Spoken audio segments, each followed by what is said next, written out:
अस्सलाम वालेकुम। आप लोग कैसे हैं? ठीक हैं। मैं आज आप लोगों के लिए जो ब्लॉग लेकर आई हूँ वो मैं आज अपनी बेटियों की ज्वेलरी वगैरह सेट कर रही थी, तो मैंने सोचा कि मैं अपनी बेटियों की ज्वेलरी वगैरह सेट करते करते ब्लॉग भी बना लेती हूँ और कुछ बातें भी हो जाएंगी। तो मेरी बेटियों की ज्वेलरी में जब लेकर बैठी मेरा दिमाग घूम गया, सारी चीज़ें इधर से उधर हो रही थी और रोज़ाना मेरी बेटी निकाल के खेलने लग जाती है, बहुत ज़्यादा हो रही थी। तो मैंने सोचा अब टाइम आ गया है इसको सेट करने का।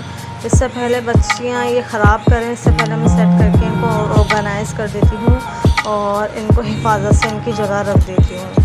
फिर क्या कहते हैं, मैंने ऐसा ऐसा क्या कहते हैं इनको शुरू किया इनका काम मैंने अपना। मुझे कुछ समझ में ही नहीं आ रहा था कि मैं ये ज्वेलरियाँ कैसे रखूँ, क्या करूँ क्या नहीं करूँ। इसमें आधे से ज़्यादा तो नई ज्वेलरी थी और आधे से ज़्यादा ना बहुत कम पुरानी थी, क्योंकि ना मैं जब भी बाज़ार जाती हूँ मैं अपने लिए तो खैर कुछ लेती हूँ इतनी चीज़ें जितनी मैं अपनी बेटियों के लिए लेकर आ जाती हूँ कि मुझे ये भी ज्वेलरी लेनी है, चाहे उनके बाल हो नहीं हो, मुझे उनकी ये ज्वेलरी बहुत अच्छी लगती है। आप लोग कमेंट में ज़रूर बताइएगा कौन कौन मॉम है ऐसी जो उनके बच्चे के बाल भी नहीं होते फिर भी वो अपनी बेटियों के लिए ज्वेलरी लाते हैं। बेटियों की यही तो खासियत है कि उन लोगों के लिए ज्वेलरियाँ ज़रूर आती हैं, चाहे वो छोटी सी हों या वो बड़ी हो जाएं। उनकी मैचिंग की हर चीज़, बैंगल मैचिंग के, क्लिप पौनी मैचिंग, छोटी छोटी एक्सेसरी होती है वो बहुत ज़्यादा मैचिंग की, और वो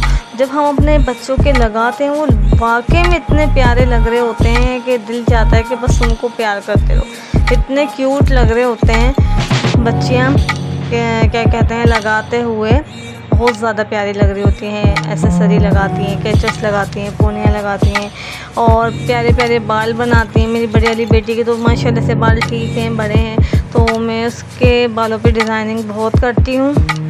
दूसरी वाली बेटी के भी बाल ठीक हैं, अभी दो छोटी हैं उनके नहीं हैं बाल, तो कम हैं उनके, तो फिर भी मैं छोटी छोटी क्लिप लगा देती हूँ। हालांकि उठा के फेंक देती हैं, कर देती हैं, लेकिन मुझे बस ऐसा होता है बस बच्चियाँ प्यारी लगें और बस घर में भी अच्छी लगे इनकी। फिर मैंने घर की ज्वेलरी अलग करी और जो न्यू ज्वेलरी थी घर में ये लगाती हूँ ज्वेलरी मैंने अलग करी, पौनी कैचर वगैरह अलग करे इनके पुराने, और जो न्यू थे वो मैंने अलग साइड में करके अलग रख दिए ताकि पहले ये पुराने यूज़ कर लें फिर उसके बाद ये न्यू यूज़ कर लें। कभी कहीं आना जाना हो जाए तो वहाँ पे न्यू यूज़ कर लें। तो मैंने इस तरीके से सारी मैंने ज्वेलरी मैचिंग की रखी करी, मुझे कुछ समझ भी नहीं आ रहा था। फिर मैं लग गई ऑर्गेनाइज में, मैंने बोला ये वाला यहाँ जाएगा, ये वाला यहाँ जाएगा। मैंने जैसे तैसे करके इसकी ऑर्गेनाइज कर ही ली थी। बस मुझे ना छोटी चीज़ें समझ में नहीं आ रही थी कि कहाँ कहाँ रखूँ। फिर मैंने दिमाग लगाया कि क्या कहते हैं इनको, जिसके अंदर ज्वेलरी आती है उसी के अंदर इतने सारे ढेर सारे मैंने ना क्या कहते हैं कैचे, ये जो छोटे छोटे क्लिप हैं मैंने सारे एक गत्ते के अंदर लिए, गत्ते के अंदर लगा दिया और मैंने इसकी बैंड वगैरह वो सब साइड में रख दी। पर्स दो तीन बेटियों के तो मैंने उठा के रख दिया, एक बेटी का यहाँ पर पर्स है गया, मैंने बोला पर्स तो साइड में करो, पहले ज्वेलरी निमटानी है, निमटाते हैं पहले ज्वेलरी। तो फिर मैं ज्वेलरियों की तरफ है, फिर मैंने छोटे छोटे कैचर्स पोनियाँ वगैरह साइड में करी और इस तरीके से मैंने अपनी ज्वेलरी ऑर्गेनाइज़ कर ली। और फिर मैंने क्या कहते हैं कैचर पोनियाँ साइड करके ऑर्गेनाइज़ कर ली थी।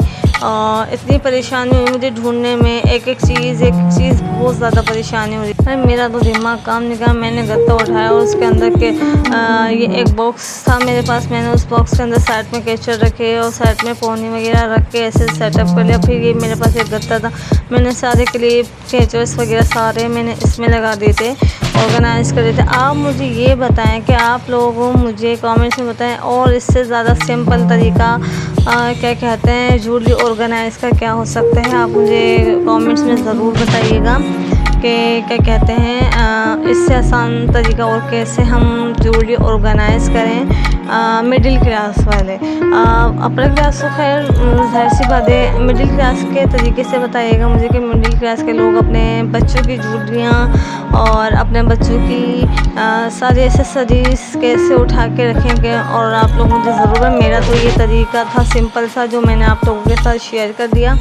आप लोग भी अब मेरे साथ कमेंट में ज़िक्र बताइएगा मेरे साथ कि क्या कहते हैं किस तरीके से मैं अपनी बेटियों की जूलरी और ऑर्गेनाइज़ कर सकती थी इसी डब्बे में। मैंने साथ छोटी चीज़ें, मैंने चश्मे, घड़ियाँ साइड कर दी थी। इनकी छोटी मोटी पिने, कैचर्स वगैरह सब कुछ मैंने एक गत्ते के अंदर, 2-3 गत्तों के अंदर लगा दिया। और जो इनकी पुरानी जूलरी पॉनीज वगैरह थी, क्लिप कैचर्स थे, वो साइड पे मैंने अलग रख दिए थे ताकि वो हम बाद में यूज़ कर लें, न्यू उठा के रख दें।